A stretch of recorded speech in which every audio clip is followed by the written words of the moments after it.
Brian Holdsworth was here recently, and he said increasingly he is coming to believe that social media is an identity establisher.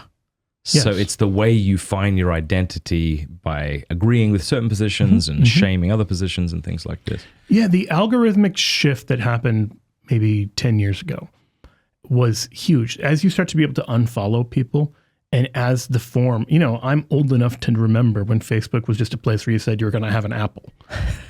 And it was just like, Joe is ... And then you just finished whatever you were doing and it was banal, but it was mostly harmless. And so those of us from that era have or had friends of wildly different views and everything. It was just everyone you knew. You added, we met at a party once. Now let's go at each other on Facebook. And it created an actual marketplace of ideas. Now, most of those ideas were stupid and banal, like I'm going to have an apple. But occasionally someone would say something really thoughtful or provocative or profound. And then they did a couple moves. One, they moved into doing more content sharing, where it was like sharing links and then eventually having things on the platform itself. And two, they started to have things like unfollow. So you could quietly censor everyone you didn't want to hear their voices. And so it created this tremendous echo chamber, but it also created this tremendous desire to fit in with the people you wanted to follow because you didn't want them to do that to you. Because you knew if you said the wrong thing, the next time you go to follow your friend, you might just see the add friend button, the coldest of cold shoulders. Or maybe you don't see it, but unbeknownst to you, but you kind of suspect it, they don't see your stuff anymore because they've clicked unfollow. And so it creates this tremendous performative dimension where you have to, every time, like this, I'll give a concrete example from my own life. When there is an issue that's a hot button news sort of thing, I feel a strong internal pressure to say something. I don't need to. No one needs my take. And I try to resist this impulse as often as I can because why pile on? Why add to it? But there's that sense of, you need to say something. And so amazingly, what we took originally is just, Facebook, it was meant to be like that, a yearbook. As a way of keeping in touch with people from high school and college. It turned into everyone on earth becoming a public figure and needing to release a press release every time there's a news story. Exactly. That's a very good analogy. I've heard a different analogy that gets to the same point. I'm told that people in academia with PhDs have to continue to publish to remain relevant. And now we believe that that's true of every human being feels if I'm not publishing constantly, I'm no longer relevant. Yeah, exactly. I mean, just taking a break. And the ironic thing is, although we're feeling that tremendous pressure, do you really notice when your friend hasn't commented on the issue of the day? Well, I don't know if you've experienced this, but I've kind of made a pretty conscious effort not to be commenting on every church scandal thing that takes place. Occasionally, if it's very big, we'll do a but I don't like being beholden to respond to every little thing. This happened last year with Strickland when he was, what do you say, relieved? I don't know. Stricken. When Strickland was stricken, I said, I'm not going to comment on it. And it really was because other people are doing this and I don't know more than them, nor am I more articulate than them.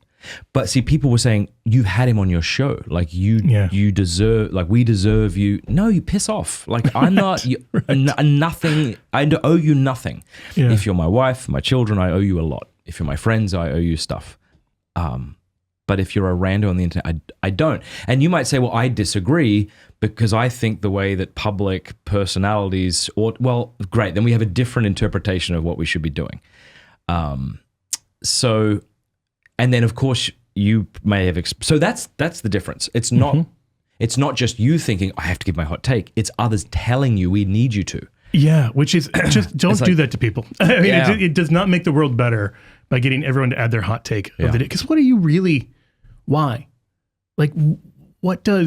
Should Bishop Strickland? You know what it is? People want an opinion and they don't yet have one and they want you to help them form one. So I think you're right. So that reality can be a safer place than it is right now. I think I used this example the last time I was on this show, and I promise I have other examples in my life, but this one, I come back to it. I was reading the newspaper. It was in St. Louis, and it was something to the effect of there'd been a hung jury in a murder case. And they said, here are the facts, you decide. And I thought, how am I going to decide? A jury heard this evidence for days and couldn't come to a conclusion. Yeah. And you want me, as a person who's never heard of this before and has now read one article. It's like a patronizing statement, Yeah. isn't it, in a way? Like, you're smart enough to figure this out. And it's also maybe a cowardly way of the person to not make a decision. Yes. Well, I think it speaks to something at the heart of us not knowing what we're doing with media in general. So if you've ever read Neil Postman's book, Amusing Ourselves to Death. A little bit. He talks about how, well, now Texas and England can talk to each other, but do they have anything to say? Yeah. And that's where you get things like, I'm going to go have an apple. Like, we don't have any, there's no frame of reference. These are not things that God has placed in our life to do something with. We're just getting other people's decisions. You see what I mean? Like, someone needs to know what should happen with Bishop Strickland. Someone needs to know what should happen in whatever the issue of the day is. Yeah. But it's not me. Yeah. And the more time and energy I spend trying to form an opinion on whether I think the actor acted in an appropriate way, that's all time that's being taken away from me actually figuring out the stuff God has put in my life to do. And do you think that's because, just like you were saying, we seek to endear ourselves to our groups online to show them we're still in the group, here's our badge.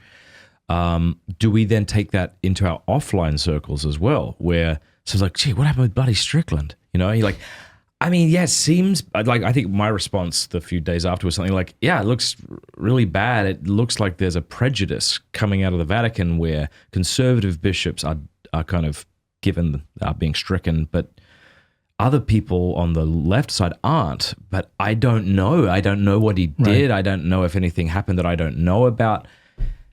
And so just to not know is to be thought a coward. Yeah, yeah. And yet I think the willingness to be thought a coward when you actually are correct in saying I don't have enough to assess the situation, come to a decision, is an act of bravery in a way.